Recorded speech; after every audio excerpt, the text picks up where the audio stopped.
Okay, I'm going to show you how I set his crown. And his crown gets done a little differently than I do the red and white that we did yesterday. And we're going to start off with over the eyes because he wears so much hair through here. I'm going to put my Figura on a 10 setting. And I'm going to lightly skim the eyebrows. Josie doesn't grow hair there. He does. So we're going to lightly skim the eyebrows. That will open up the eyes, allow him to see a little better, and give him a more open expression. And for those of you wondering, he hasn't had a stroke. He has something called Horner's syndrome, which affects the left side of the face and ear. Everything here draws up tight. So his lip line is a little high, his eye sags a little bit, and his ear that used to be set properly is now set way up on top of his head. It's not anything you can do anything about. It just sort of happens and you're sort of stuck with it when it happens. Some dogs recover from it. He's not in any pain, he's not having any problems with it, but it has definitely affected his appearance. So anyway, we're now going to set our lines. Oh no, buddy, come on, stop. Right there. He has a flatter head than Josie, so I'm not going to use the purple comb that we used on her. I am going to set it with the peach comb, which is 12 millimeter, no, 13 millimeter, or it says a ½ inch, it's a number 1. It's a little longer than that when we're done, but watch how I do this. I'm going to come up, but I'm going to lift. I'm sort of flipping it over. I'm cutting where I want to cut, not on top of his head. I don't drag it across the top until I get to the back skull. Then, I'm going to switch over to the blue, which says 3/8. It's the number 2. And I'm going to blend the back part a little better into the head and down onto the sides. And then right over the eyes. Again, I'm skimming. I'm not really going down in. I'm using this as a guide.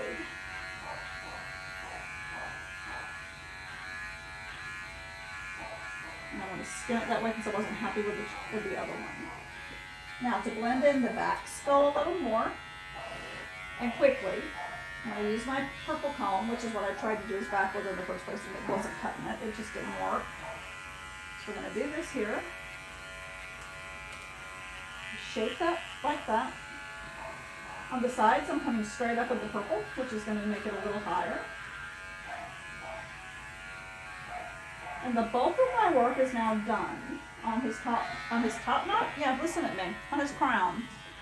On his top of his head. I do need to clean out his stop a little more. It's not cleaned out as much as it needs to be. The older he gets, the less stop he has. But you want it as deep as you can get it, right between the eyes. And again, right up over the eyes, you want to skim that off. Now, right through here, I tend to go straight up. And again, I'm going to take my clipper and drag it across the top of his head. The dragging creates a little more texture and a little more depth. Kermit, honey, you're sliding. The table's not slippy. There you go. Then I'm going to take my Munchkin Chunkers and my Munchkin blenders, provided I pick them up and don't have the wrong pair.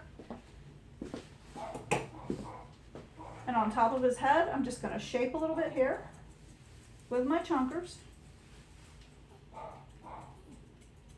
It'll give a little more texture than the blenders will give, which is why I chose the chunkers for this job, because I want a little bit of texture on top. It's also a little more aggressive, so they'll take off a little more hair for me. Really fast and easy. You always want to blend it into the top skull. Now, I'm going to take my blenders, and I'm going to blend it in the rest of the way into the top skull on the back. And then because there's a little more hair than I want, I'm actually going to go in and remove a little bit of hair like that. You don't do it on every dog. I wouldn't recommend it on some that don't have a lot of hair, but this dog has always had a bunch of hair, and he still does. Then I'm going to take my blenders again and finish blending it in and shaping it the way I want it. When I am done with him on his head, this crown will not fall forward and get in his face, which is what most owners think will happen if you leave it, especially if you call it a top knot. It It's a crown. It is designed to sit right on the top of the forehead. And see, when I pull it forward, it does not come over his eyes. Anything that comes over the eyes, we scissor off.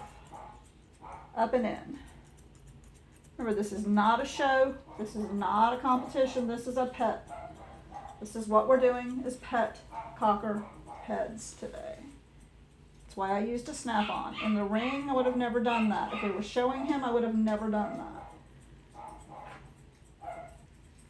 But at his age, it's about speed, it's about efficiency, and quite honestly, he wouldn't care if I shaved it.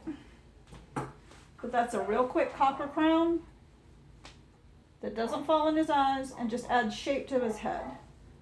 Without it, he's absolutely flat skulled.